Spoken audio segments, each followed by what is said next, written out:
सदगुरु कबीर साहब से किसी भक्त ने प्रश्न पूछा, दुनिया में वह कौन सी चीज है जिसके प्राप्त होने के पश्चात धन और राज्य भी छोटा हो जाता है, और वह चीज जिसको नहीं मिलती है उसके पास में कितना ही धन हो, कितना बड़ा राज्य हो, फिर भी उसका जीवन असंतुष्ट रहता है। उसका क्या नाम है? ये प्रश्न था न कल। इसका उत्तर आज दूंगा। एक प्रश्न और था जो कि मैंने चाणक्य नीति से लिया था कि दुनिया में वे कौन से लोग हैं जो बिना आग के, बिना पेट्रोल के, बिना ईंधन के दिन रात जलते रहते हैं। चाणक्य ने कहा था कि 6 प्रकार के लोग इस संसार में ऐसे होते हैं जो बिना आग के रात दिन जलते रहते हैं। वे कौन कौन से लोग हैं अभी थोड़ी देर में सब बताता हूँ।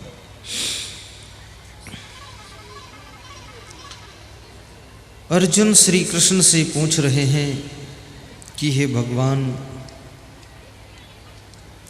इस दुनिया में वे कौन से लोग हैं जिनको शांति प्राप्त होती है। 3 प्रश्न हो गए।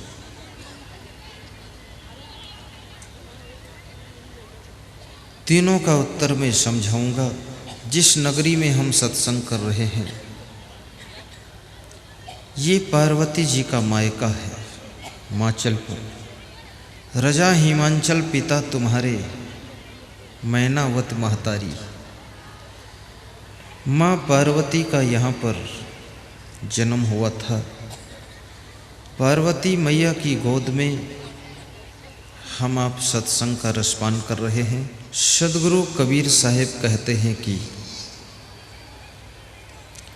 अरब खरब लो द्रव्य हो उदय अस्त लो राज, भक्ति महात्म ना तुले ये सब कौने काज। मनुष्य के पास में अरबों खरबों धन हो जाए, सूर्योदय से लेकर के सूर्यास्त तक उसका लंबा राज्य हो जाए। धन होना गुनाह नहीं है, राज्य लंबा होना बुरा नहीं है। यदि कोई धनवान न हो तो सत्संग कैसे होगा? धर्म की रक्षा के लिए भी धन की आवश्यकता पड़ती है। इसलिए मैं कहता हूं कि धनवान बनो, महान बनो, चरित्रवान बनो, विवेकवान बनो। धन हो लेकिन धन का लोभ ना हो। आप धनवान हो लेकिन धन का अभिमान ना हो। वृक्ष में जब फल लगते हैं तो वृक्ष की डालें झुक जाती है। मनुष्य जब धनवान बनता है, महान बनता है, तो उस मनुष्य की पहचान होती है कि वो झुकने लग जाता है। जो अकड़ने लग जाए तो समझ लो अब उसको टूटने का समय निकट आ गया है।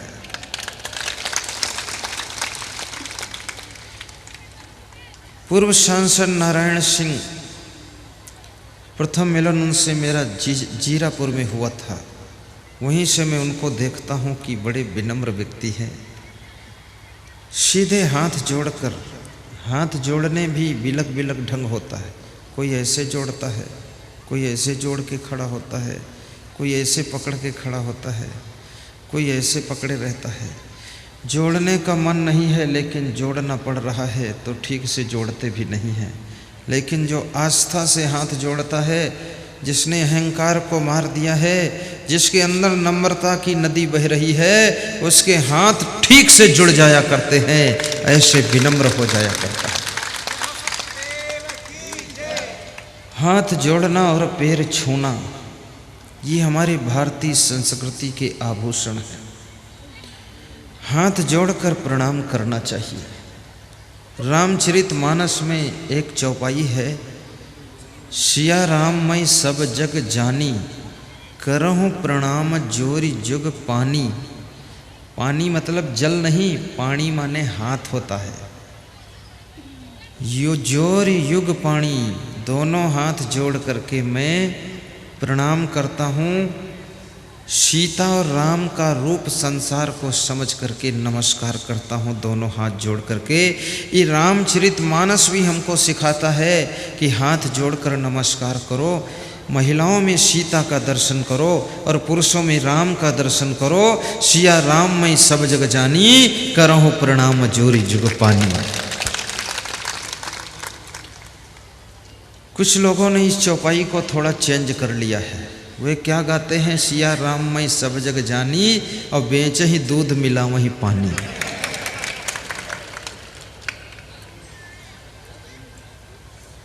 बहुत बड़ी बात है।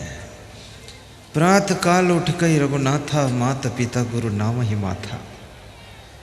इस कलयुग में चौपाई को चेंज करके कुछ लोग ऐसे गाते हैं कि प्रातः काल उठ गई रघुनंदन, और माता पिता का मार ही डंडन। सवेरे सोकर उठो, अपने से बड़ों को प्रणाम करो। माता पिता के पैर छू, मुंह धोकर पैर छू, ऐसे नहीं। सोकर उठना चाहिए तो हाथ मुंह धो करके पैर छूना चाहिए। ऐसे हाथों में, आँख में, मुंह में सब मैल लगा रहता है। फ्रेश हो करके उनको प्रणाम करो। प्रातः काल उठ गए रघुनाथा, माता पिता गुरु नाम ही माथा। यदि तुम दूर हो, माता पिता दूर हैं, तुम बेंगलोर में हो, माता पिता बकानी में है, तुम अमेरिका में हो, माता पिता माचलपुर में हैं, तो क्या करना चाहिए? तो सवेरे सवेरे कभी कभी उनको मोबाइल से प्रणाम कर लेना चाहिए। एक बुजुर्ग आदमी अपना मोबाइल ठीक कराने के लिए मोबाइल मैकेनिक की दुकान पर गया और कहा, देखो मेरा मोबाइल कुछ बिगड़ा हुआ है, इसको ठीक कर दो। मोबाइल मैकेनिक ने मोबाइल को देखा और कहा, आपका मोबाइल ठीक है बाबा, बिगड़ा नहीं है। तो बोले, बिगड़ा नहीं है तो मेरे बेटे बहू का फ़ोन क्यों नहीं आता है? तो मोबाइल मैकेनिक ने कहा, मोबाइल नहीं बिगड़ा है, आपके बेटे बहू का दिमाग बिगड़ा है, वो मैं ठीक नहीं कर पाऊँगा।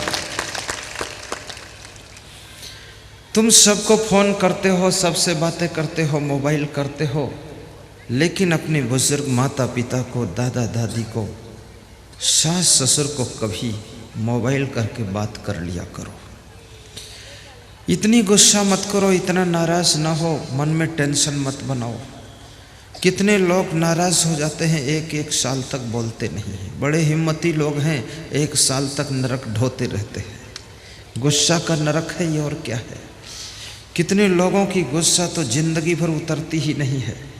एक आदमी कह रहा था कि मैं मर जाऊंगा तो कौवा मेरी हड्डी लेकर बहन के घर जा सकता, पर मैं जिंदा हड्डी नहीं पहुंचाऊंगा। तो मैंने कहा, आपका मन तो है कि मैं मरूं, तो मरने के बाद कौवा मेरी हड्डी बहन के घर पहुंचा दे, तो कौवा को ये काम क्यों सौंप रहे हो? कौवा से क्या तुम कमज़ोर हो? तुम ही अपनी जिंदा हड्डी बहन के घर पहुंचा दो और बहन को नमस्कार कर लो, क्षमा मांग लो, विवाद खत्म करो। जितनी देर तुम गुस्सा में रहते हो, क्रोध में रहते हो, नाराज़ी में रहते हो, टेंशन में रहते हो, द्वेष में रहते हो, नफरत में रहते हो, ईर्ष्या में रहते हो, घृणा के भाव में रहते हो, उतनी देर तक तुम्हारा मन नरक में गोते लगाता है, तुम्हारी आत्मा भी नरक में डुबकी लगाती रहती है। और जब तुम प्रेम में पहुंच जाते हो, खुशियों में पहुंच जाते हो, प्रसन्नता में पहुंच जाते हो, एक दूसरे का गुणगान करने लग जाते हो, तब तुम्हारा मन स्वर्ग में डुबकी लगाने लग जाता है। इसलिए दूसरों का गुणगान भी करना चाहिए। 4 स्त्रियां कुएं पर पानी भर रही थीं। राजस्थान का कुआं था और स्त्रियों का स्वभाव होता है, क्या होता स्वभाव, मैं क्यों बताऊं, स्त्रियां खुद बैठी बता देंगी मेरा स्वभाव क्या होता है। इनका स्वभाव होता है कि बायां मिली 4 तो बाता हुई त्यार, और बायां मिली 8 तो बाता का लागा ठाठ, और बायां मिली 16 तो बाता का पड़ा गपोला। तो स्त्रियां आपस में बात करती थी, हंसती थी, मुस्कराती थी। तो एक स्त्री ने कहा कि मेरा पति बहुत रूपवान है, इतना सुंदर है कि उसके सामने हीरो भी फेल है। कुछ लोगों को सुंदरता पसंद होती है, केवल रूप की सुंदरता देखते हैं, बाकी चूक जाते हैं। दूसरी स्त्री ने कहा मेरा पति बहुत धनवान है, इतना धनवान है कि धीरू भाई अंबानी को भी पीछे छोड़ सकता है और जो मैं मांगूं वही ला कर दे सकता है। तीसरी ने कहा मेरा पति इतना बलवान है कि मैं बीमार होती हूँ तो मुझे अकेले उठा करके गाड़ी में बिठा देता है, सहयोग की ज़रूरत नहीं है। चौथी ने कहा मेरा पति न रूपवान है, न धनवान है, न बलवान है, काम चलाने भर का धन है, काम चलाने भर का रूप भी है, ज़्यादा बदरूप भी नहीं है, और न मेरा पति बहुत बलवान है न बहुत कमज़ोर है, लेकिन मेरा पति बहुत गुणवान है। जब से मैं विवाह करके उसके घर में आई हूँ तब से कभी मुझे दुख नहीं दिया है, हमेशा सुख से रखा है, प्रसन्नता से। मेरा पति गुणवान है, मैं गुणवान की पत्नी हूँ। उसकी बात को सुन करके तीन स्त्रियां मन में सोचने लग गईं कि मेरे रूपवान, धनवान, बलवान पति से ये गुणवान पति ज़्यादा बेहतर है, जो अपने घर में सुख शांति बना कर रहता है। याद रखना, सुख शांति पैसे से नहीं मिलती है, सुख शांति ज़बरदस्ती नहीं मिलती है, सुख शांति तुम्हारे प्रेम पूर्वक व्यवहार से पैदा होती है, सुंदर स्वभाव से पैदा होती है, अच्छे चरित्र से पैदा होती है, और संभल संभल कर जिंदगी जीने से पैदा होती है। आप अच्छा काम करोगे सुख का जन्म होगा, गलत काम करोगे दुख ही दुख पैदा होगा। इसलिए सुख शांति को स्वयं आप जन्म दीजिए और सुख शांति का आनंद लीजिए। तो कबीर साहब कहते हैं एक चीज़ वह ऐसी है जिसके होने से मनुष्य का जीवन धन्य हो जाता है, उसका नाम क्या है? वह चीज़ जिसके पास में होती है उसे सत्संग भी मिल जाता है, संत भी मिल जाते हैं, आशीर्वाद भी मिल जाता है, यश भी मिलता है, कीर्ति भी मिलती है, सम्मान भी मिलता है, सुख शांति भी मिलती है। उसका नाम क्या है? उसका नाम ये है, अरब खरब लो द्रव्य हो, उदय हस्त लो राज, भक्ति महातम ना तुले, ये सब कौने काज।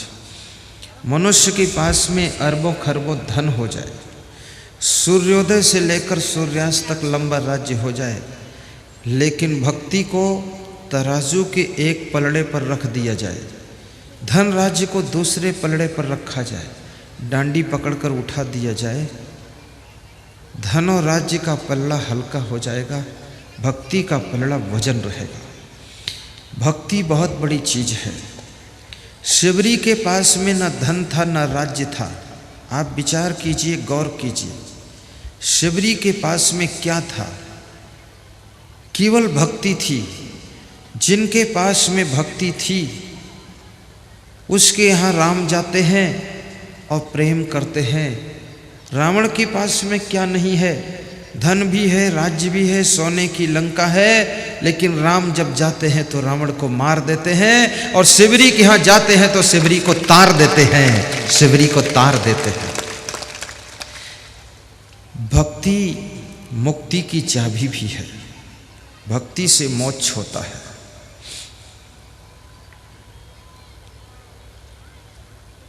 भगवान श्री राम जब शिवरी के आश्रम पर गए, शिवरी ने पूछा, क्या पूछा? हे प्रभु, ये भक्ति क्या चीज है? तो राम कहते हैं, शिवरी, नवधा भक्ति कहूँ तो ही पाही, सावधान सुन धरु मन माही। 9 प्रकार की भक्ति मैं सुनाता हूँ तुझे, सावधान होकर के सुन, मनन कर और निधिध्यासन कर।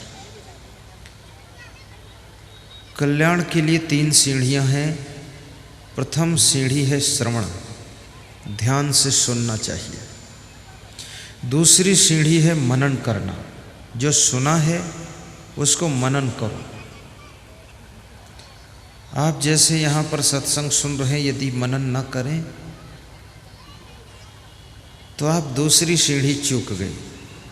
तीसरी सीढ़ी है निदिध्यासन। निदिध्यासन का अर्थ होता है जीवन में उतार लेना। सुनो, फिर गुनो, फिर जीवन में उतारो। श्रवण, मनन, निदिध्यासन। अगर ठीक से श्रवण नहीं किया, सुन ही नहीं पाए, अर्थ समझ ही नहीं पाए, तो अर्थ का अनर्थ हो जाएगा। मैंने सुना है एक सेठ ने बीमार होने पर हॉस्पिटल में स्वयं को भर्ती किया। डॉक्टर ने राउंड लिया सुबह सुबह, तो डॉक्टर ने पूछा उस सेठ से कि आज रात में निद्रा देवी आई थी कि नहीं। तो उस सेठ ने कहा आई होगी तो चली गई होगी, मैं तो सो गया था, मैं जान नहीं पाया। तो डॉक्टर हंसा और बोला कि निद्रा देवी कोई और नहीं है, वो तू जो सो गया वही नींद का नाम ही निद्रा देवी है। सुनो और समझो भी किस अर्थ में महाराज कह रहे। जैसे मैं आपसे कहता हूं कि अपना एक एक अवगुण दान करो। कोई भागवत कथाकार किसी गांव में कथा कह रहे थे। लास्ट दिन जब कथा थी पूर्णा होती, जैसे आज यहाँ पूर्णा होती है, आज यहाँ का कुंभ जैसा सैलाब देख करके मुझे ऐसा लग रहा है कि इसमें से कम 10% लोग तो उज्जैन कुंभ में भी आएंगे। सभी तो नहीं आ पाएंगे, लेकिन मैं आपको न्योता दे रहा हूँ सिंहस्थ उज्जैन कुंभ में आना। आप ये मत समझना मेरे द्वारा तुम्हारी महिमा है, तुम्हारे द्वारा मेरी महिमा है। शिष्य न हो तो गुरु कौन कहेगा, भक्त न हो तो भगवान की महिमा कौन गाएगा, और पत्नी न हो तो तुम्हें पति देव कौन कहेगा, और पुत्र न हो तो तुम्हें पूज्य पिताजी कौन कहेगा। तो ये भक्तों की महिमा है। बिंदु जी एक कवि हुए हैं बहुत बड़े, जिन्होंने मोहन मोहिनी नाम की पुस्तक बनाया है। कृष्ण भगवान के बड़े भक्त थे। तो बिंदु जी गा रहे थे क्या, अरे कृपा की न होती जो आदत तुम्हारी, अरे कृपा की न होती जो आदत तुम्हारी। भगवान कृष्ण से कह रहे हैं बिंदु जी क्या,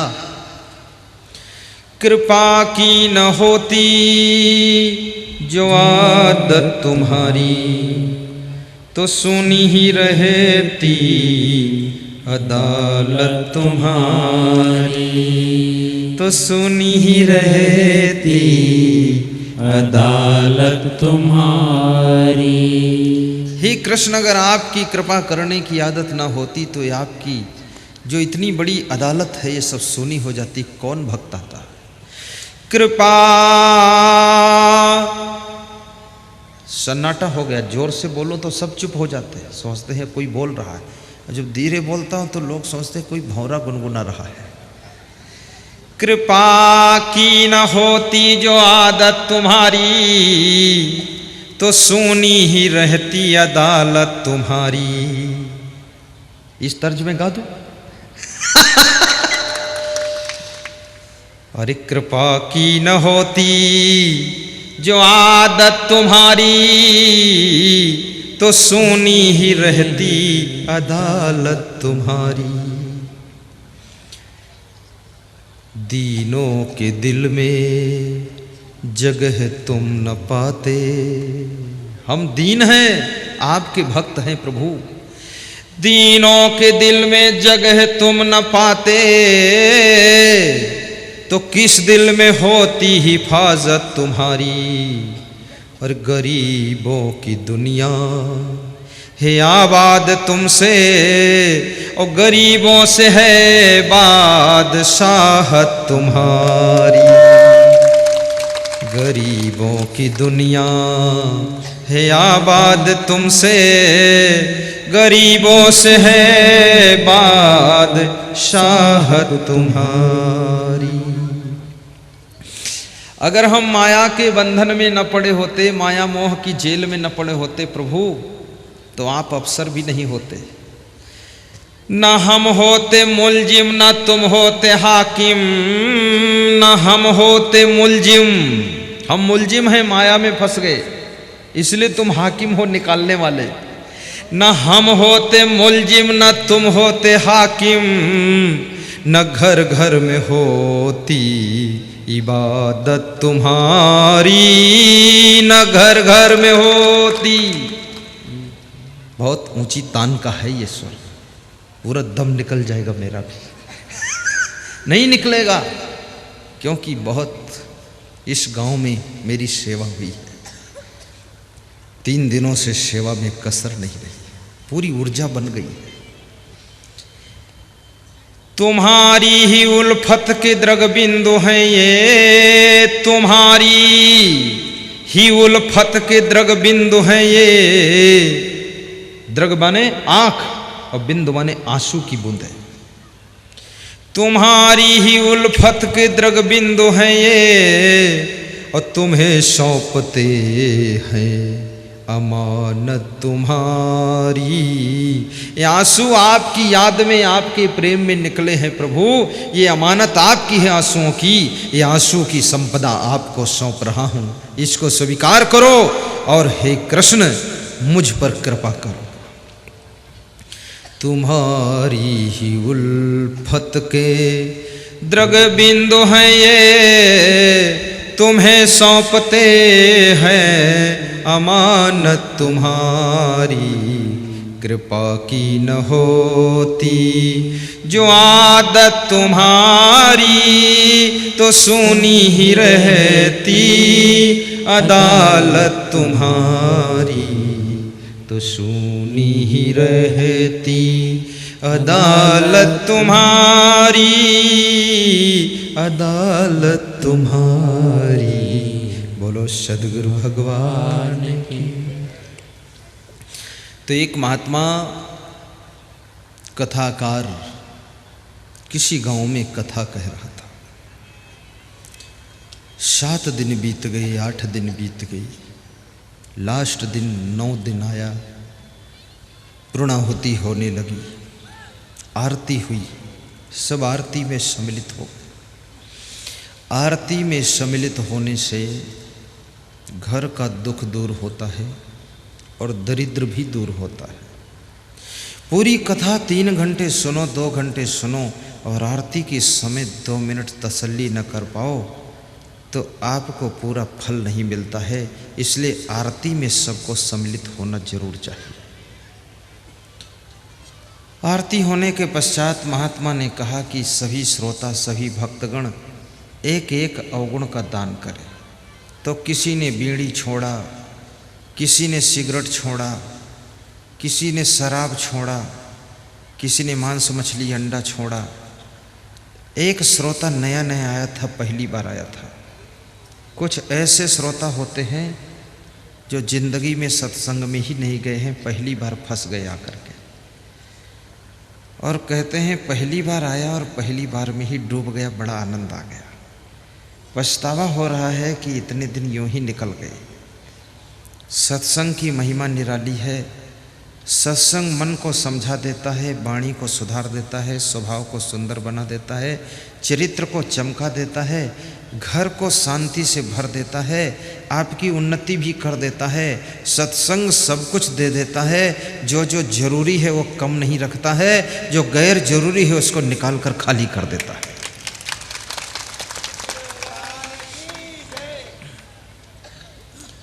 अभी एक सज्जन आज मिले थे, कह रहे थे हमारे घर में रोज रोज बहुत लड़ाई झगड़ा होता था, कलह कलेश।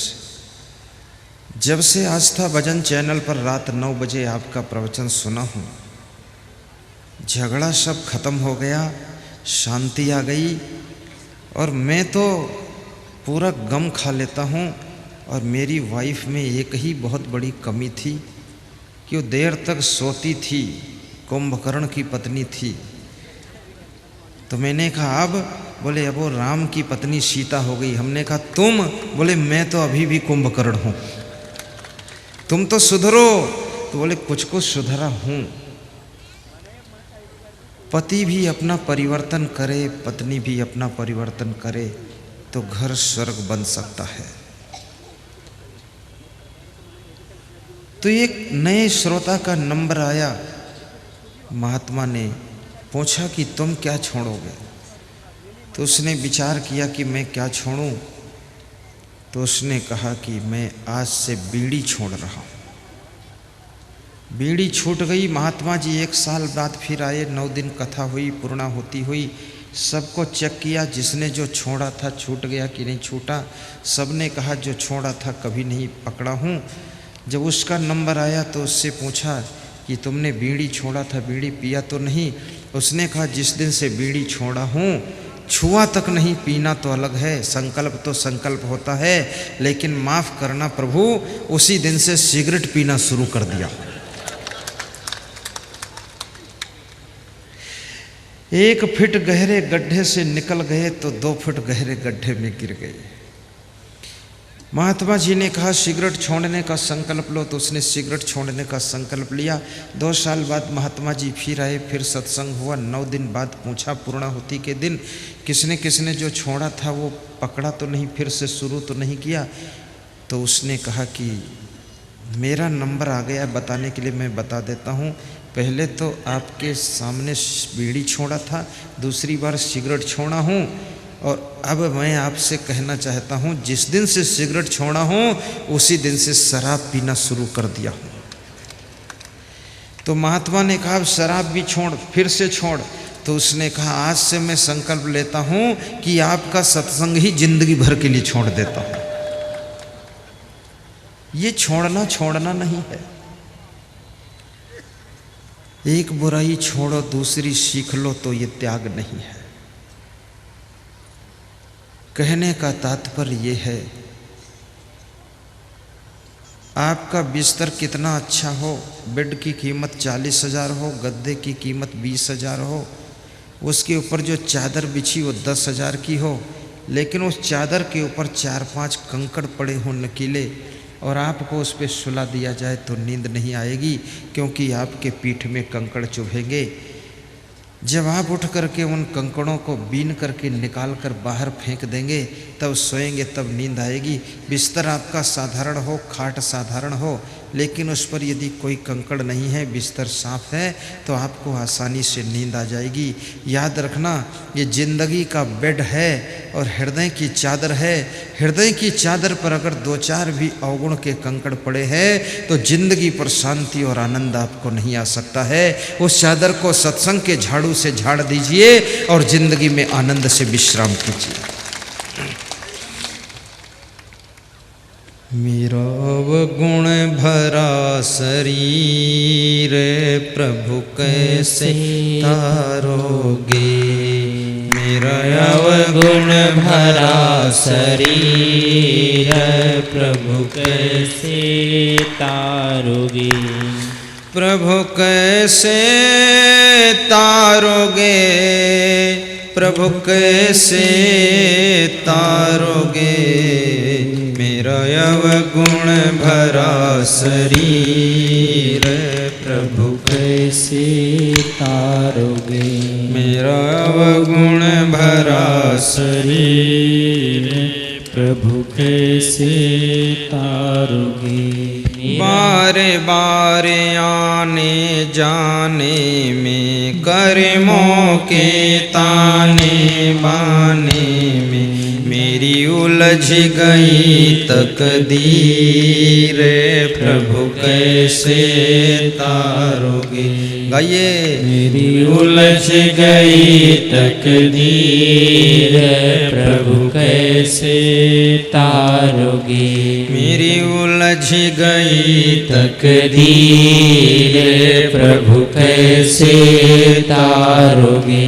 ना पूजा ना पाठ समाधि, ना पूजा ना पाठ समाधि, जन्म जन्म का हूँ अपराधी। इसमें कितने लोग बैठे हैं जन्म का हूँ जो न पूजा करते हैं न पाठ करते हैं, भव सागर में और भगवान से कहते हैं इस मूर्ख को भी तार देना। सागर में कूद पड़ा हूँ, दुनियादारी में जकड़ा हूँ, दुनियादारी में जकड़ा हूँ।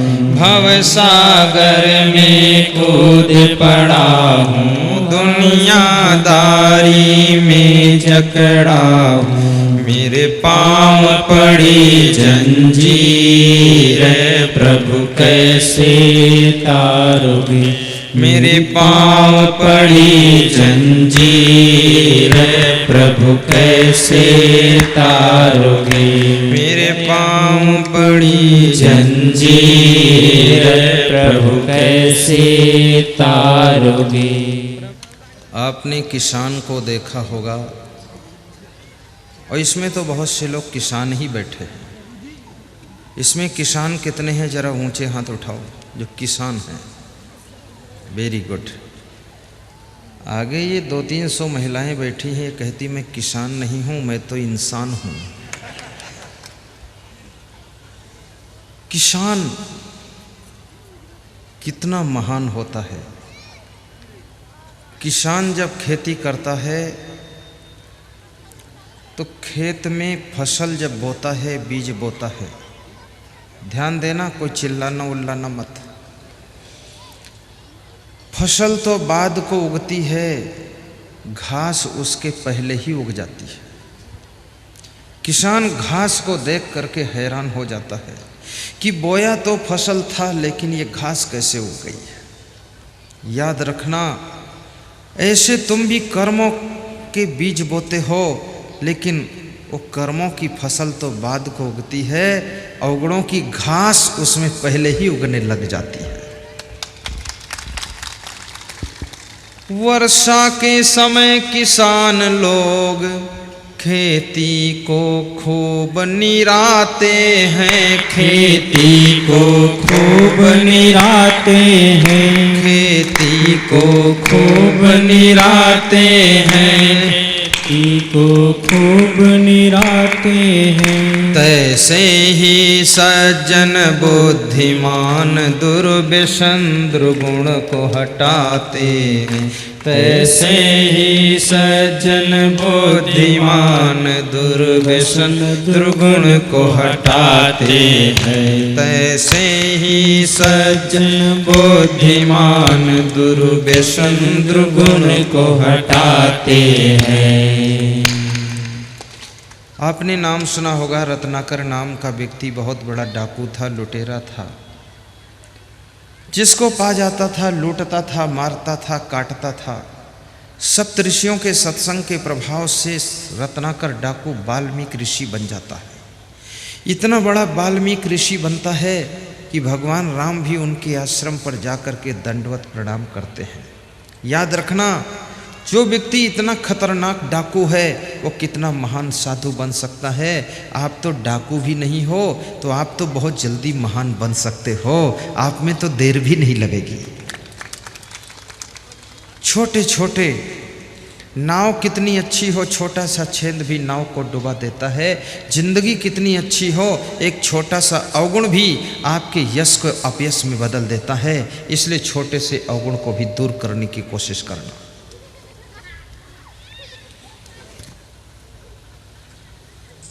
जैसे किसान अपने खेत की घास को निकालता है ढूंढ ढूंढ करके, ऐसे इस जीवन रूपी खेत की अवगुण रूपी घास को ढूंढ ढूंढ कर निकालना। तब जीवन में कर्मों की फसल इतनी अच्छी होगी कि आपका जीवन धन्य हो जाएगा। याद रखना, जीवन स्वतंत्र है, कर्म भी करने में तुम स्वतंत्र हो, लेकिन कर्म करने के बाद जो फल मिलता है उस फल को पाने में परतंत्र हो। कर्म तो कर दोगे, लेकिन फिर सोचो कि फल अच्छा मिले, तो अगर कर्म जैसा किया है फल वैसा ही मिलेगा। और भाग्य का निर्माण कर्म से ही होता है। किसी के भाग्य को भगवान नहीं बनाता है। भगवान ने अपना अपना भाग्य बनाने के लिए हर नर नारी को स्वतंत्र कर दिया है। आप जैसा कर्म करो वैसा तुम्हारा भाग्य बनेगा। कर्म की कलम से भाग्य की तस्वीर को बना लीजिए। कितने लोग कहते हैं कि हमारा भाग्य सोया हुआ है, ये कब जागेगा। कुछ लोग कहते हैं हमारा भाग्य फूट गया है। कितने लोगों को कहते मैंने सुना है कि किस्मत सोई है, किस उम्र में जागेगी, बुढ़ापे में जागेगी। सौभाग्यशाली आत्मा जब आपके घर में जन्म लेती है तो जिनकी किस्मत फूटी होती है ना, उनकी भी किस्मत ठीक होने लग जाती है। इसलिए सौभाग्यशाली आत्मा को संभाल कर रखना चाहिए। कभी लड़की सौभाग्य लेकर जन्म लेती है, लड़कियों की भ्रूण हत्या मत करो। मुझे बहुत ही हंसी आती है कि माताएं बच्चों को जन्म देती हैं और माताओं को इतनी दया आनी चाहिए। पुरुष के पेट में बच्चा थोड़े होता है, माँ के पेट में होता है। तो माँ तुम कब बनी हो? आज तुम्हारी ज़िंदगी तब है जब तुम्हारी माँ ने तुम्हारी भ्रूण हत्या नहीं किया था, तुम्हें बचपन में कन्या के रूप में मारा नहीं था, गर्भ के अंदर तुम्हारी हत्या नहीं हुई थी, तब आज तुम नारी बनी हो, किसी की पत्नी बनी हो, तुम भी गर्भवती हुई हो। तो अब तुम कैसे हिम्मत करती हो कि तुम्हारे पेट के अंदर जो बेटी आई है उसको मारने का प्लान कैसे बना रही हो? हो सकता है वो बेटी मीराबाई के रूप में आ रही है, या शिवरी बनकर आ रही है, या सीता बनकर आ रही है, या वीर माता लक्ष्मीबाई बनकर आ रही है, इस देश को धन्य करने आ रही है। उसको कैसे तुम मार सकती हो? अगर ये स्त्रियां विरोध कर दें तो पुरुषों की हिम्मत नहीं है कि भ्रूण हत्या हो सके। इनको भी इसमें साहस रखना चाहिए और पुरुषों को भी सोचना चाहिए। अभी यहाँ पर एक बच्चा आया है, भवानी मंडित है, जिसका नाम राजेश गुप्ता है। उस बच्चे का नाम राजेश गुप्ता, उसके 2 बेटियां हैं। तो मैंने कहा बेटा चाहिए? उसने कहा बेटियों में ही आनंद है, बेटे की जरूरत नहीं है। जीवन बहुत कीमती है। भगवान श्री राम माँ शिवरी को भक्ति का सच्चा स्वरूप समझा रहे हैं कि हे शिवरी, जो कबीर कहते हैं कि भक्ति से यश होता है, भक्ति मिल जाए तो सुख मिलता है, कीर्ति मिलती है, सम्मान मिलता है, आनंद मिलता है। शिवरी के पास में कुछ नहीं है, न धन है न राज्य है, लेकिन शिवरी का यश, शिवरी का सम्मान, शिवरी की कीर्ति आज कितने वर्षों के बाद भी ज्यों की त्यों दिन दूनी रात चौगुनी बढ़ती जा रही है। याद रखना, भक्ति से यश बढ़ता है, कीर्ति बढ़ती है, सम्मान बढ़ता है, सुख मिलता है। इसलिए इंसान को मन लगाकर भक्ति करना चाहिए। भक्ति से ही संत मिलते हैं। शिवरी की भक्ति चुंबक की तरह राम को खींच करके अपनी कुटिया पर ले आती है। विदुर की भक्ति कृष्ण भगवान को अपनी कुटिया में साग भाजी बैठकर खिलाती है। और आप सभी की भक्ति, ये घनश्याम की भक्ति मुझे माचलपुर में ले आती है। भक्ति में बहुत बड़ा आकर्षण होता है, भक्ति में शक्ति है।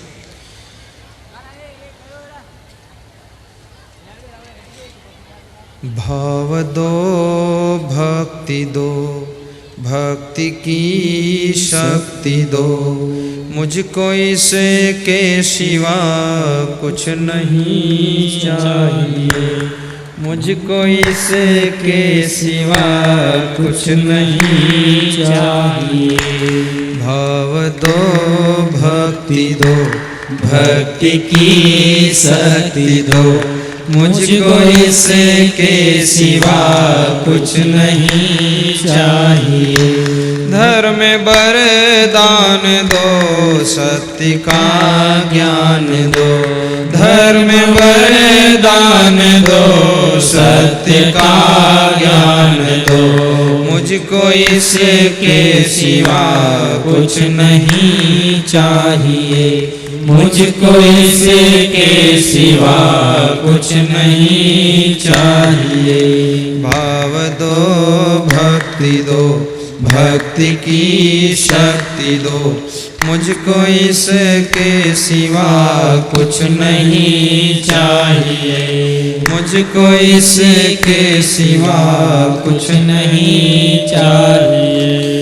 तूने मुझको रचा, मैं हूँ रचना तेरी। तूने मुझको रचा, मैं हूँ रचना तेरी। तू है मेरा कवि, मैं हूँ कविता तेरी। तू है मेरा कवि, मैं हूँ कविता तेरी। प्राण दीपक जले, सांस जब तक चले, मुझको इसके सिवा कुछ नहीं चाहिए। मुझको इसके सिवा कुछ नहीं चाहिए। भाव दो भक्ति दो, भक्ति की शक्ति दो, मुझको इसके सिवा कुछ नहीं चाहिए। मुझको इसके सिवा कुछ नहीं चाहिए। बोलिए सद्गुरु भगवान की जय। अपार जन समूह, नर नारियों को मैं प्रणाम करता हूँ। तुम्हारी श्रद्धा को धन्यवाद देता हूँ। कोई भले ही कहता हो ये कलयुग है, पर आज माचलपुर में साक्षात सतयुग का दर्शन हो रहा है।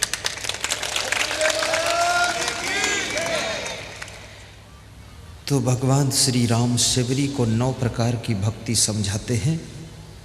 मैं एक एक भक्ति का वर्णन करता हूँ, बहुत अच्छी तरह से आपको समझाता हूँ। पहली भक्ति राम क्या कह रहे हैं? प्रथम भगति संतन कर संगा। पहली भक्ति संतों का संग करना, जो आज आप कर रहे हो। आज आप संतों के संग में बैठे हो। संग का भी बहुत बड़ा प्रभाव होता है। फूल के संग बैठो तो खुशबू आती है। फूल के संग बैठो तो खुशबू आती है। गंदी नाली के संग में बैठो तो बदबू आती है। आग के संग में बैठो पास में तो गर्मी आती है। झरने के संग में बैठो पास में तो शीतलता आती है। संग का भी प्रभाव होता है। आज आप जिस संग में बैठे हैं ये साधु संग है। हम साधु हैं, हम गृहस्थ नहीं हैं। ब्रह्मचारी संत हैं हम लोग। प्रथम भगति संतन कर संगा। कारसठ जी महाराज, गुरु शरणानंद महाराज भी ब्रह्मचारी संत है। उनके चरणों में भी मैं नमन करता हूँ, उनको प्रणाम करता हूँ। इस क्षेत्र में उनका भी सत्संग होता रहता है। उनकी कृपा बरसती रहती है। और याद रखना, उन्हीं के आशीर्वाद से मैं आया हूँ यहाँ, उन्हीं के आशीर्वाद से आया हूँ। जब एक महान शक्ति बुजुर्ग होने लग जाती है तो दूसरी महान शक्ति को प्रेरणा देकर भेजती है कि जाकर के थोड़े दिन तुम उजाला देना। जब तुम्हारी भी बैटरी डाउन होने लग जाएगी तो तीसरी टार्च और आ जाएगी। रोशनी देने के लिए दिव्य शक्ति आती है। सत्संग सुनने से मन शुद्ध होता है। मन के अंदर बहुत बहुत विकृतियां आती हैं मनुष्य के अंदर। सत्संग उनको सफाई कर देता है। जैसे तुम रोज स्नान करते हो, तुम्हारे बदन में पसीना आता, मैल आता, वो धुल जाता है। ऐसे सत्संग एक मानसिक स्नान है, आध्यात्मिक स्नान है, जो आपके मन के मैल को धो करके आपको निर्मल बना देता है। और जिसका मन निर्मल हो जाता है, उसको हरि को ढूंढना नहीं पड़ता है, हरि उसके पीछे पीछे खुद आता है। इसके लिए कबीर साहब ने कहा है कि कबीर मन निर्मल भया जैसे गंगा नीर, पाछे पाछे हरि फिरे कहत कबीर कबीर। मन को निर्मल बनाना कोई छोटी मोटी चीज़ है? अपने मन को निर्मल कीजिए। मन में कोई प्रकार का मैल मत रखिए। काम, क्रोध, लोभ, मोह, अहंकार, ईर्ष्या, द्वेष, ये सब अवगुणों को दूर कीजिए। चलना संभल संभल के माया नगर यही है। विश्व के समस्त कथाकारों को मेरी व्यास गादी धन्यवाद दे रही है, चाहे वो जो भी कथाकार हों। और मुझे पता है कि सभी कथाकार मुझको भी धन्यवाद देते हैं। अभी भीमा शंकर कथाकार जी हैं, ठाकुर देवकी नंदन, उनका मेरा मिलन रूबरू तो नहीं हुआ है, मोबाइल से बात हुई है। तो कह रहे थे कि असंग जी आप तो कमाल कर रहे हैं। तो हमने कहा क्या कमाल? बोले ना ढोल है, ना तबला है, ना मजीरा है, ना कोई बाजा गाजा है, खाली सूखा बोलते हो और लोगों को आनंद से भर देते हो। हमने कहा तुम्हारी कृपा तो है ही, ढोल हो ना हो पर कृपा तो है ही, सबकी कृपा से होता है।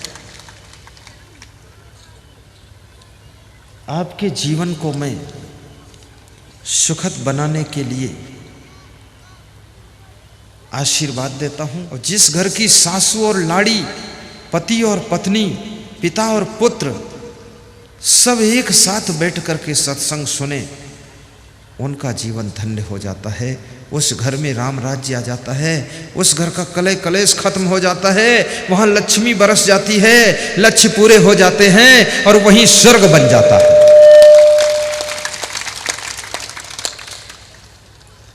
आपके घर में नंबर 1 माता पिता की तस्वीर लगाना, जिन्होंने तुम्हारा पालन पोषण किया है, जन्म दिया है, उनके उपकार को मानना, दर्शन करना। और नंबर 2 वीर पुरुषों की तस्वीर लगाना, चित्र लगाना, क्योंकि चित्र से चरित्र पर प्रभाव पड़ता है। जिंदगी में वीरता की भी जरूरत है, क्योंकि संघर्ष बहुत है। Struggle is a life. इस लाइफ के संघर्ष को झेलने के लिए आपके अंदर वीरता होनी चाहिए। देशभक्तों की तस्वीरें लगाना, चंद्रशेखर आजाद, सुभाष चंद्र बोस, लाला लाजपत राय, बटुकेश्वर दत्त, भगत सिंह की तस्वीर लगाना, देशभक्ति की भी प्रेरणा लेना। तस्वीर तो कागज पर होती है, लेकिन जिंदा आदमी को प्रेरणा दे देती है। और चौथी तस्वीर कोई संत पुरुष की लगाना, महान पुरुष की लगाना। आपके हर कमरे में, हर बरामदे में संत गुरु की तस्वीर होना चाहिए, जिसको आप मानते हो, जिसके प्रति श्रद्धा हो। मैं ऐसा नहीं कहता हूँ मेरी ही तस्वीर लगा दो। मेरा तो कहना यह है कि तस्वीर जिसकी तुम्हें पसंद हो उसकी लगा दो, बस हीरो हीरोइन की मत लगाना। लगाना तो कोई महान संत की लगाना, जिसकी तस्वीर से तुम्हारे दुखों का अंत हो जाए और तुम्हारी जिंदगी बसंत हो जाए। आपके घर में सुबह शाम सत्संग, भजन, प्रवचन की कैसेट भी बजना चाहिए, मधुर मधुर आवाज़ में। मैं जब अपने गाड़ी में बैठता हूँ, हमारे संत जी कैसेट लगा कर रेडी रखते हैं। यही संत जी हैं, ये जो बैठे इधर तैयार रखते हैं, बस मैं उसकी आवाज़ बढ़ाता हूँ। मैं उनसे कहता हूँ मेरा प्रवचन मुझे सुनाओ। जैसे माताएं खुद रोटी बनाती, खुद खाती हैं, ऐसे मेरा प्रवचन मैं भी सुनूँ तो मेरा भी कुछ कल्याण होगा। क्या बोल रहा हूँ और प्रवचन में कहाँ कहाँ कमी है उसका सुधार भी हो जाएगा। तो कभी कभी उस कैसेट में मैं हंसता हूँ तो देखता हूँ तो मैं खुद कहता हूँ हंसते बहुत हो आप। ऐसा कहता हूँ फिर हंसता हूँ ना। तो मेरे गुरुदेव ने कहा कि तुम हंसते हो तो ठीक है, तुम अकेले जब हंसते हो तो विश्व के 30 करोड़ लोग जो टीवी में तुमको देख रहे हैं उनको भी हंसी आ जाती है।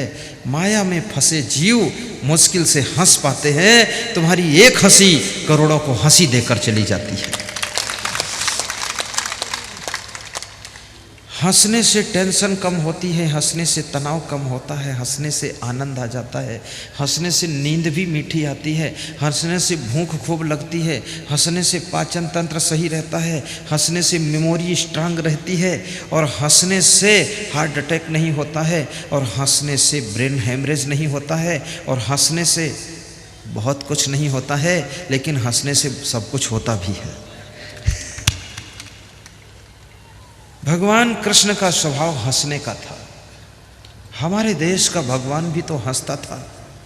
भगवान राम का स्वभाव मुस्कुराने का था, और कबीर का स्वभाव प्रसन्न रहने का था।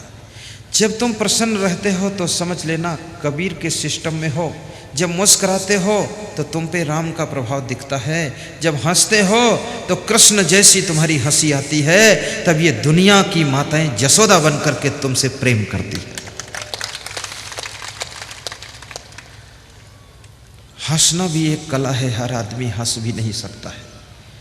मैं तो आपको कहूँगा दिन भर में 2-4 बार ठहाका मारकर हंसिए, प्रेम से मुस्कराइए। वहीं प्रवचन की सीडी और डीवीडी भी खरीद लेना, जिससे कि कभी टीवी में प्रवचन अचानक बंद भी हो जाए किसी कारणवश, तो रोज उससे सुनते रहना।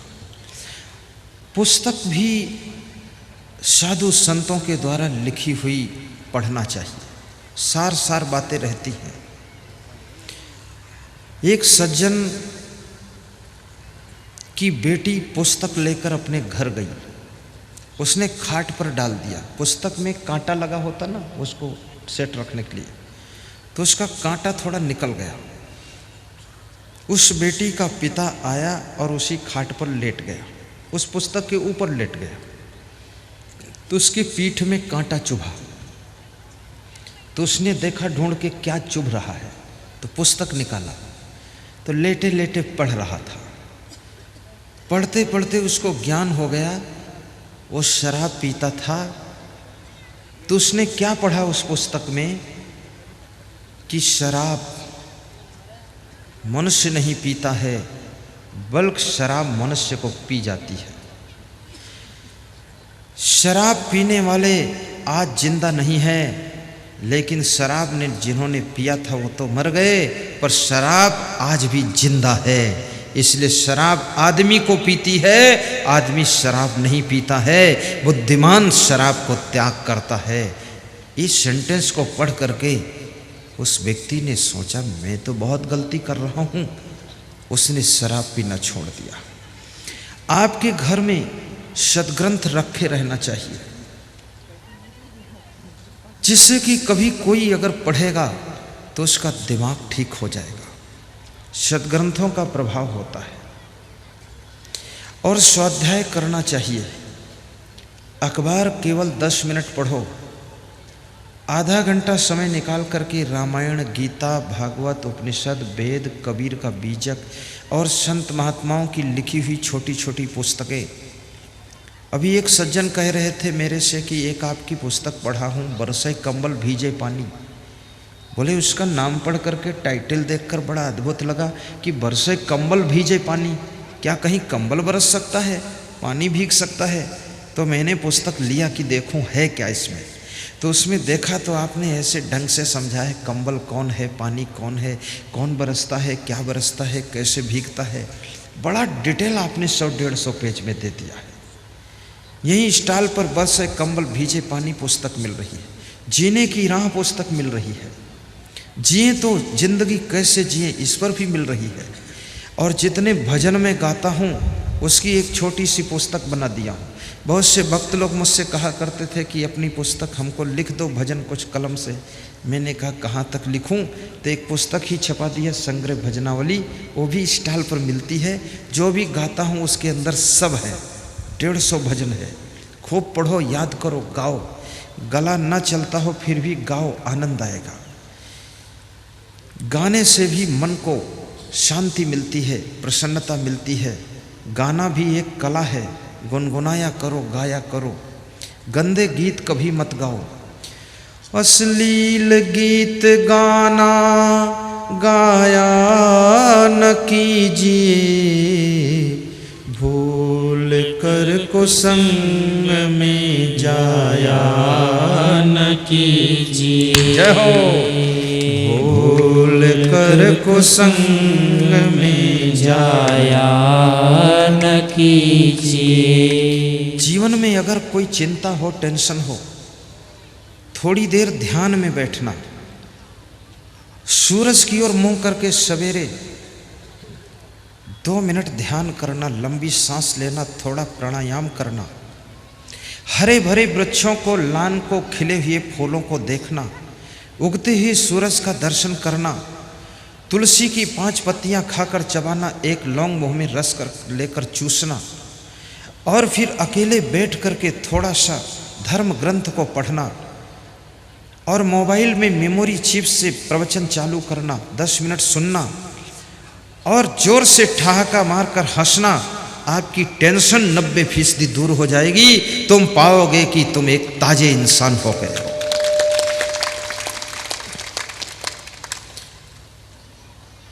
समय परिस्थिति का ख्याल रखना। दुनिया में कभी हिम्मत मत हारना, निराश मत होना। संघर्ष कितना ही हो, शांति से उसका समाधान ढूंढना। समस्याओं से डरने की ज़रूरत नहीं है, समस्याओं का सॉल्यूशन निकालने की ज़रूरत है। समस्या तुमसे बड़ी नहीं है, समस्या से तुम बड़े हो। कभी कभी तुम्हारी भूल से समस्याएं पैदा होती हैं, कभी कभी मूर्खों के कारण समस्याएं पैदा की जाती हैं, लेकिन समस्या कैसी भी हो, तुम्हारी तपस्या से समस्या का समाधान जरूर मिलेगा। घबरा करके आत्महत्या भी मत करना। कभी तुम कर्जे में डूब जाओ, तुम्हारे ऊपर बहुत बड़ा लोन हो जाए, घबराना मत, टेंशन मत लेना। टेंशन लेने से समस्या का समाधान नहीं मिलेगा। कृष्ण भगवान को जितना ज़्यादा संघर्ष आता था, उतना ज़्यादा वह हंसते थे। जब राक्षस मारने के लिए कृष्ण को आए और कृष्ण की गौएं हाँक कर लेकर चले गए, गोपी ग्वालों ने कृष्ण को सूचना दी। वह पेड़ की डाल पर बैठे बांसुरी बजा रहे थे। कृष्ण मुस्कुरा कर धीरे से उतरते हैं, कहते हैं क्या, राक्षस गायें हाँक कर ले गए हैं। यमुना के किनारे कृष्ण भगवान जाते हैं, बांसुरी बजाते हैं। बांसुरी की धुनी को सुन करके गौएं भाग करके उनके आसपास में आकर खड़ी हो जाती है। राक्षस भी चौंक जाते, ये मामला क्या है। राक्षस गुस्सा में लौट कर आते हैं कृष्ण भगवान के पड़ोस में। गोपी ग्वाल डर रहे हैं, कृष्ण से कहते तुम इधर भाग कर आ जाओ, नहीं ये राक्षस तुम्हें मार डालेंगे। कृष्ण कहते हैं चिंता मत करो। राक्षस जोर से हंसते हैं, उनके मुख से आग की लौ निकलती है। श्री कृष्ण भगवान वो भी उनके सामने हंसते हैं, ऐसे हंसते हैं बालपन की हंसी, हा हा हा हा करते हैं। बालपन की हंसी भी बड़ी अजीब हंसी होती है। वो बच्चे हंसते हैं तभी दिखाई देती है।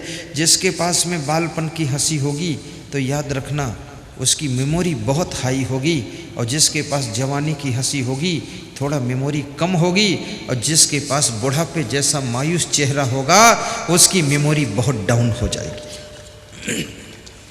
बचपन की हंसी खुशी लौटाइए वापस। कृष्ण भी जोर से ठहाका मारकर हंसते हैं और चक्र सुदर्शन घुमा देते हैं। चक्र सुदर्शन एक राक्षस के पेट में छेद करता हुआ उधर निकल जाता है, एक राक्षस मर जाता है। दूसरा राक्षस हंसता है, आग निकालता हुआ कृष्ण की ओर बढ़ता है। कृष्ण भगवान उसके जोर से लात मारते हैं, वो गिर पड़ता है और मर जाता है। गोपी ग्वाल ताली बजाते हैं कि धन्य हो प्रभु, यही तो लीला अपरंपार है।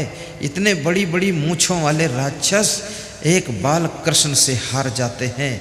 याद रखना, धर्म की हमेशा जीत होती है, अधर्म की हार होती है। कंस कोई और नहीं है, कंस अधर्म का रूप है, और कृष्ण कोई और नहीं है, कृष्ण धर्म का स्वरूप है। धर्म जीतता है और अधर्म हारता है।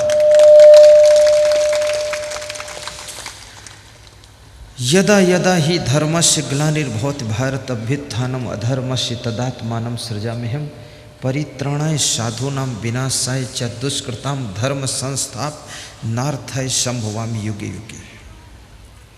जब जब हो ही धर्म की हानि बढ़े जोर से बोलो असुर अधम अभिमानी। भगवान श्री राम माँ शबरी को भक्ति समझा रहे हैं। प्रथम भगति संतन कर संगा, दूजे रति मम कथा प्रसंगा। पहली भक्ति संतों का संग करना, मेरी कथा को बहुत प्रेम से सुनना, कथा का आनंद लेना। याद रखना, श्रोता कथा में बैठता है, लेकिन श्रोता के भीतर यदि कथा बैठ जाए, हम कथा में बैठें और कथा हम में बैठे, तो हमारे भीतर बैठी हुई व्यथा निकलकर बाहर हो सकती है। कथा में तो लोग बैठ जाते हैं, लेकिन लोगों के अंदर कथा नहीं बैठ पाती है। अंदर कथा को बैठने दीजिए, तब आपके जीवन की कथा बड़ी मधुर कथा बनेगी और व्यथा दूर होगी। दूसरी भक्ति, प्रेम पूर्वक मेरी कथा को जो सुने, वो दूसरी भक्ति कर रहा है। गुरुपद पंकज सेवा, तीसर भक्ति अमान। चौथी भक्ति मम गुण गण, करे कपट तजिगान। गुरु के कमल रूपी चरणों की निर्मानता पूर्वक सेवा करना तीसरी भक्ति है। सबको गुरु बनाना चाहिए। गुरु के बिना कल्याण का काम शुरू नहीं होता है। इसलिए गुरु ढूंढिए और गुरु करे जान के पानी पिए छान के। गुरु जान समझ कर बनाइए। और भूल से यदि कोई गलत गुरु तुम्हारा बन गया हो, तो चुपके से चेंज भी कर लीजिए। उसमें डरिए मत कि कुछ खतरा हो जाएगा। कोई खतरा नहीं होगा, क्योंकि गुरु कल्याण के लिए होता है। और यदि भूल से या हम समझ नहीं पाए, परफेक्ट गुरु नहीं मिला, तो परफेक्ट गुरु के चरणों में डोरी बांध लेना चाहिए। शिव जी ने अस्कंद पुराण में कहा है, ज्ञानहीनो गुरु त्याज्यो मिथ्यावादी विडम्बका, सो विश्रांति न जानात पर शांति करोत की। जो ज्ञानहीन है, मिथ्यावादी है, विडम्बक है, पाखंडी है, ऐसे गुरु को त्याग कर देना चाहिए। सरल जितेंद्री ब्रह्मचारी गुरुवो निर्मला साधवो मितभाषिणा, काम क्रोध विनिर्मुक्ता सदाचारा जितेंद्रिया। इस प्रकार के गुरु के चरणों में गुरु मंत्र ले करके उनकी भक्ति करना चाहिए। राम कृष्ण से को बड़ा उन्हों तो गुरु कीनी, तीन लोक के वै धनी गुरु आगे आधी। गुरु की जीवन में बहुत बड़ी जरूरत है। इंसान को हर काम सीखना पड़ता है, कल्याण के बारे में भी सीखना पड़ता है। गुरु का सहारा हमें भवसागर से तार देता है। इसलिए गुरु मंत्र सबको लेना चाहिए। और मांस मछली अंडा नशा शराब का त्याग करना चाहिए। कुछ लोग पूछते हैं गुरु मंत्र का नियम क्या है। पहला नियम है मांस मछली अंडा नशा शराब का त्याग करो। दूसरा नियम माता पिता अतिथि संत गुरु का सम्मान करो। तीसरा नियम माला सदैव पहने रहो। चौथा नियम है भक्ति का प्रचार करो। और पांचवा नियम है परस्पर प्रेम समता सहानुभूति से रहो। छठा नियम है सत्संग से हमेशा जुड़े रहो। और सातवां नियम है गुरु बनाने के बाद गुरु को भूल मत जाओ। साल में 2-5 बार उनका दर्शन करो और उनकी सेवा भी तन मन धन से करो। और अगला नियम है सुबह शाम इष्ट देव का ध्यान भी करो। प्रातः वंदना, संध्या वंदना, आरती पूजन भी करो। सत्संग भी कराओ, अपने यहाँ प्रोग्राम भी कराओ। जैसे आज यहाँ पर प्रोग्राम हो रहा है, ऐसा प्रोग्राम आपके यहाँ भी होना चाहिए। अपने गांव में सलाह कीजिए। चौथी भक्ति, चौथी भक्ति मम गुण गण, करे कपट तजी गान। चौथी भक्ति कपट छोड़ करके मेरे गुणों का गायन करो। राम कहते हैं शिवरी, यही चौथी भक्ति है। जहाँ कपट नहीं है वहाँ भक्ति शुरू हो जाती है। पांचवी भक्ति मंत्र जाप मम दृढ़ विश्वासा, पंचम भक्त सुवेद प्रकाशा। मंत्र का जाप करो, दृढ़ विश्वास रखो, और ये भक्ति वेदों में बताई गई है। छठी भक्ति, छठ दमशील विरति बहु कर्मा, निरत निरंतर सज्जन धर्मा। छठी भक्ति, अपने मन इंद्रियों को बस में रखो और हमेशा सज्जनता के आचरण करो। संभल संभल करके संसार में चलो, खान पान भी अच्छा करो, मन की चंचलताओं में मत रहो, अपने घर में भी शांति बनाकर रखो, बहन के साथ भी अच्छा व्यवहार करो, माताओं की रक्षा करो, गौ माता की सेवा करो, साथ साथ में सच्चे साधु संतों के चरणों में मस्तक टेक दो।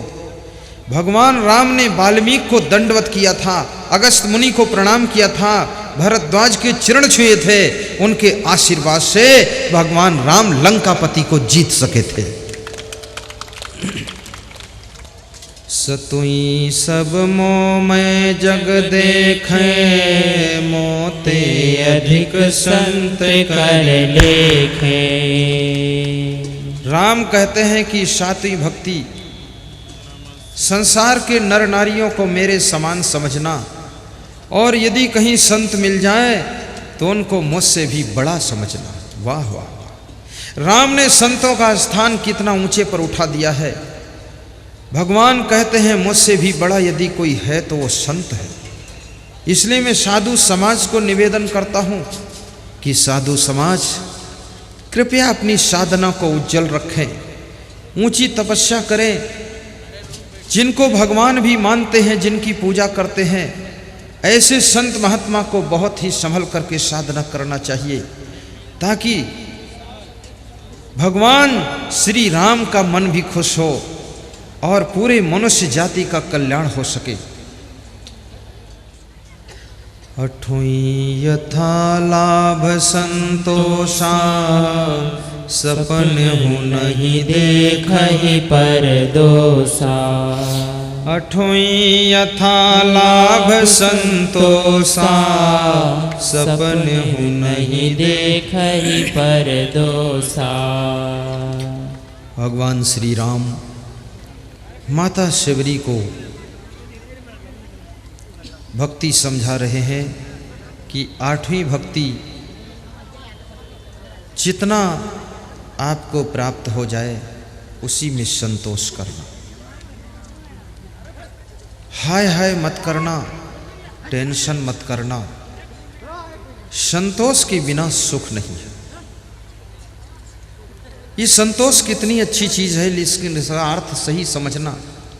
संतोष का अर्थ ये नहीं है कुछ ना करना। संतोष का अर्थ है बहुत कुछ करना, लेकिन अपने मन को संतुष्ट रखना। जो फल मिला है उसमें खुश रहना, ये संतोष का अर्थ है। और मैं ये भी आपसे कहूँगा, जिसके पास संतोष नहीं उसको कितना ही मिल जाए वो सुखी नहीं हो सकता है। एक सेठ अपने द्वार पर बैठा रो रहा था। कोई संत निकलता है, रोते हुए सेठ को देख करके उसको दया आ जाती है। सेठ से पूछता है क्यों रो रहे हो? वो सेठ कहता है कि रोता इसलिए हूं कि दुख है। घर में बैठी हुई सेठानी की नज़र संत पर पड़ती है। एक कटोरी देसी घी का हलवा लाकर संत को देती है कि आप खाओ महाराज। संत को आश्चर्य हुआ, घर में देसी घी का हलवा तला जा रहा है और ये सेठ यहाँ रो रहा है, सेठानी हलवा खिला रही है। सेठानी के चेहरे पर जरा भी दुख नहीं और सेठ को बहुत दुख है। तो संत ने पूछा, हलवा बाद को खाऊंगा, सेठानी ये तो बताओ सेठ जी दुखी क्यों हैं और तुम दुखी क्यों नहीं? क्योंकि घर में कोई दुख हो तो दोनों को होना चाहिए। सेठानी ने कहा, महाराज घटना तो एक ही प्रकार की घटी है, लेकिन दोनों की सोच में अंतर है। बिजनेस चल रहा था जिसमें 5 लाख का प्रॉफिट हुआ है। उस 5 लाख के प्रॉफिट की खुशी में मैं देसी घी में हलवा बना करके तल करके पूरे मोहल्ले में आज बांटूंगी, ऐसा मैंने संकल्प लिया है। लेकिन मेरे सेठ जी कहते हैं कि इस बिजनेस में 10 लाख का प्रॉफिट होना था, जिसमें 5 लाख का प्रॉफिट हुआ है। अनुमान में 5 लाख का कम प्रॉफिट हुआ है, तो 5 लाख का घाटा हो गया है, ऐसा मान करके ये रो रहे हैं। और मैं 5 लाख का प्रॉफिट मान करके देसी घी में हलवा तल रही हूँ और मोहल्ले वासियों को भी खिलाऊंगी। महात्मा ये सुन करके दंग रह जाता है कि ये मामला क्या है। महात्मा ने कहा कि सेठ जी अपनी सोच को बदलो, लाभ तो लाभ है, 5 लाख का भी लाभ है। 10 लाख का लाभ होने की संभावना थी, जिसमें 5 लाख का लाभ हुआ, 5 लाख कम हुआ, उसको तुम घाटा मानकर क्यों दुखी होते हो। इस 5 लाख के प्रॉफिट में खुशियां मनाओ। आपको जितना लाभ मिले उसमें अगर आप खुश होते हैं, संतुष्ट रहते हैं, तो आपको टेंशन नहीं होगी। लेकिन जब तक आपका मन संतुष्ट नहीं होता है तब तक आप टेंशन से छुटकारा नहीं पाते हो। इसलिए राम भगवान 8वीं भक्ति कहते हैं, यथा लाभ संतोषा, जितना लाभ मिले उसमें संतोष रखने वाला ही सुखी रहता है, और यही 8वीं भक्ति कहलाती है। 8वीं यथा लाभ संतोषा, सपन हूँ नहीं देख ही पर दोषा। 9 नम्र सब सो छलहीना, मम भरोसे ही हर्षन दीना। 9 नम्र सब सो छलहीना, मम भरोसे ही हर्षन दीना। और 9वीं भक्ति है, सबके साथ में नम्रता रखो, छल मत करो, कपट मत करो। जिनके कपट दंभ नहीं माया, तिनके हृदय बसव रघुराया। छल छद्म की भावना को त्याग करो, आपकी किस्मत साथ देगी। कर्म करोगे फल जरूर मिलेगा, कोई ज़्यादा तिकड़म करने की जरूरत नहीं। कभी कभी आप मेहनत कम करते हो, सोचते भी कम हो, तो भी आपको बहुत फायदा होता है। और कभी कभी तुम बहुत मेहनत करते हो, बहुत सोचते हो, दिमाग लड़ाते हो, लेकिन फायदा बहुत कम होता है। चिंता छोड़ो, सुख से जियो, तनाव मुक्त प्रबंधन करो। टेंशन में रहने से सोचने की शक्ति भी कम हो जाती है। तनाव में रहने से निर्णय लेने की क्षमता कमजोर हो जाती है। परस्पर झगड़ा करने से समस्याएं बढ़ जाती हैं। आपस में हिल मिल कर रहने से समस्याओं का समाधान निकलता है। प्रसन्न चित्त रहने से अच्छी नींद आती है, और ठीक से सोने के पश्चात माइंड फ्रेश होता है, तब समस्या का सॉल्यूशन आसानी से निकलता है। गहरी नींद में सोने का अभ्यास करो। प्रेम से बैठकर चबा चबा कर भोजन करो। कोशिश करो भोजन के समय बात न करो, चुपचाप खाइए। भोजन के समय मोबाइल से बात भी मत कीजिए। भोजन के समय संभव हो तो टीवी भी मत देखो, और भोजन के समय बीवी से भी बात मत करो। और भोजन करते समय मुस्कुराते ही खुश होकर के भोजन कीजिए। एक एक लम्हे का स्वाद लीजिए, आनंद लीजिए, और भूख से कम खाइए। पेट की मोटर में खाने की सवारी कम भरो, फेल हो जाएगी ओवरलोड हो जाने के बाद। ज़्यादा ओवरलोड मत खाओ। कितने लोग ऐसा खाते हैं कि उनको उठाकर कोई ले जाए तभी जा पाते हैं। एक आदमी किसी भोज में गया, बहुत खाया, बैलगाड़ी पर उसको लाद कर लोग लाए। वैद्य को बुलाया गया, वैद्य ने 2 गोलियां दिया, खा लो।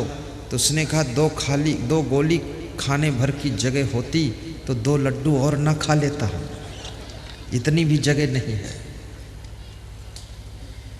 पेट की मोटर में खाने की सवारी कम भरो, पेट की मोटर में खाने की सवारी कम भरो। फेल हो जाएगी ओवर लोड हो जाने के बाद। फेल हो जाएगी ओवर लोड हो जाने के बाद। आरज़ूमंदान सेहत याद रखें ये उसूल। 10 मिनट हर रोज टहले, 10 मिनट हर रोज टहले, शाम को खाने के बाद। आरज़ूमंदान सेहत याद रखे 10 मिनट हर रोज टहले, शाम को खाने के बाद। 10 मिनट शाम को खाना खाने के बाद थोड़ा पैदल चलना चाहिए। सवेरे जिस समय सूरज निकल रहा हो, सूर्य में लालिमा हो, उस समय सूरज का दर्शन करने से, पैदल चलने से शुगर की बीमारी नहीं होती है। बीपी कंप्लीट रहता है सुबह सुबह लंबी सांस लेने से। उन आदतों को पकड़िए जिन आदतों से परिवार में शांति आती है, आपका उत्थान होता है। उन आदतों को छोड़ दीजिए जिससे परिवार में कलह कलेश बढ़ता है। उस स्वभाव को बदल लीजिए जिससे आपके प्रभाव में कमी आ रही है। उस चरित्र को चेंज कीजिए जिससे आपका ग्राफ गिरता जा रहा है। और उस वाणी को सुधार लीजिए जिससे आपकी क्रेडिट खराब हो रही है। और उन कर्मों को छोड़ दीजिए जिससे आपका उत्थान रुकता चला जा रहा है। अपने आप को संभाल लीजिए, संकल्प लीजिए और बहुत कुछ अच्छा करके दिखा दीजिए। आपके अंदर बहुत बड़ी ऊर्जा भरी हुई है।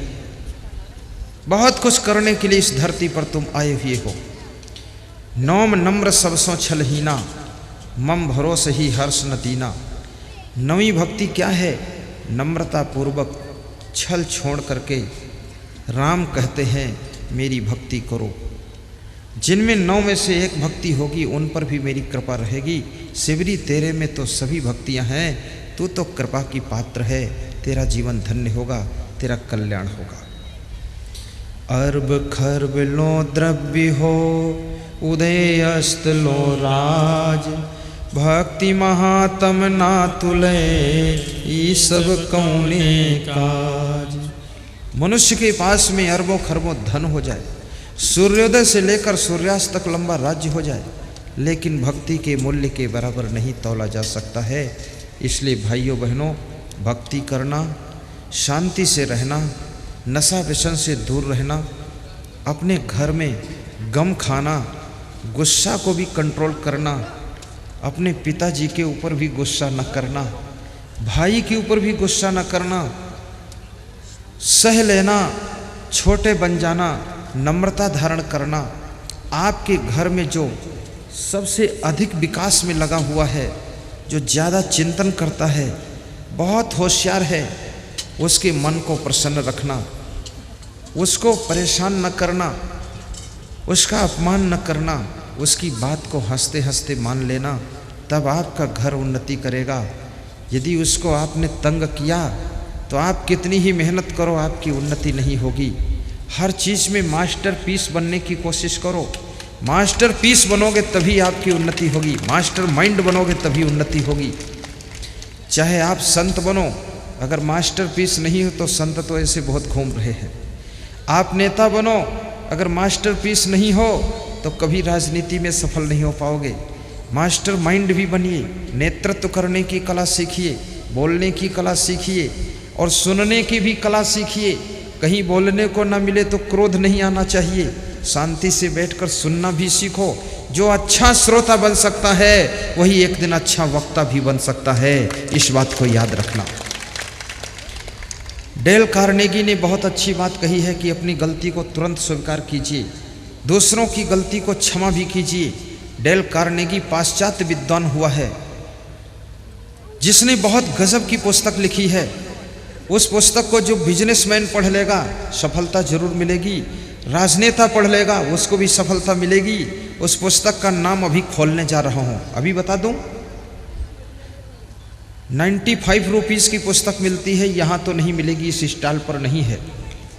उस पुस्तक का नाम है लोक व्यवहार, इंग्लिश मीडियम पुस्तक है, लेकिन उसका हिंदी अनुवाद भी हो चुका है। और वो पुस्तक आपको रोज़ पढ़ना चाहिए, आपके सिरहाने रहना चाहिए। डेल कार्नेगी ने कहा है, एक बूंद शहद बनो ना कि हजारों गैलन पेट्रोल। शहद की एक बूंद हजारों चींटियों को इकट्ठी कर लेती है, लेकिन हजारों गैलन पेट्रोल एक चींटी को इकट्ठा नहीं कर पाता है। मधु जैसे मीठे हो जाओ, सब तुम्हारे आसपास रहेंगे और वही तुमको सफलता के द्वार पर पहुंचा देंगे। याद करने की शक्ति को भी बढ़ाओ। जिम फार्ले उस व्यक्ति का नाम है जिस व्यक्ति ने अमेरिका में किसी को प्रेसिडेंट बनाया था। उसके मित्रों ने पूछा कि मैंने सुना है आपको 10,000 लोगों के नाम याद हैं, तो उसने कहा आपने गलत सुना है, सच ये है कि मुझे 50,000 लोगों के नाम याद हैं। नाम याद करने की कला को भी विकसित कीजिए। कितने लोग ऐसे हैं जो अपना नाम भी भूल जाते हैं। गुरुदेव की भक्ति करो, प्रसन्न चित्त रहा करो, चिंता में रहने की आदत छोड़ो, खुशियां बिखेरते चलो, दूसरों को नमस्कार करना भी सीखो, अहंकार को छोड़ो।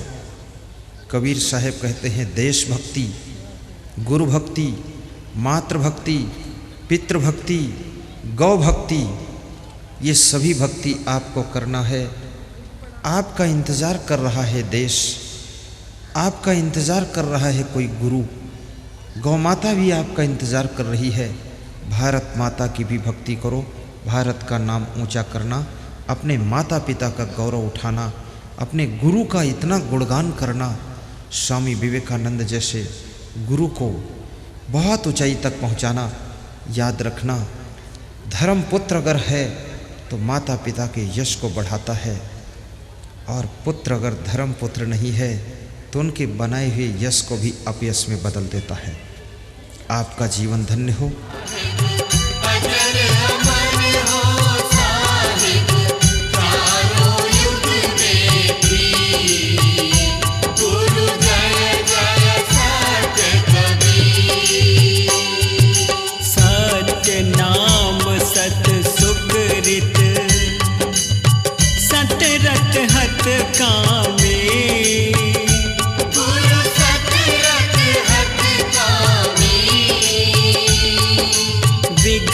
कलश सतधामी, विगत कलश सतधामी, त्रिभुवन पति स्वामी। गुरु जय जय सत्य कबीर, जयति जयति कबीरम, नाशक भव पीरम।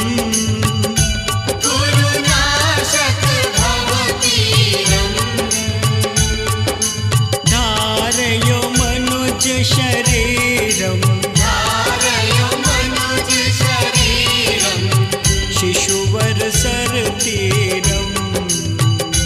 गुरु जय जय सत्य कबीर, कमल पत्र पर शोभित, शोभाजित कैसे।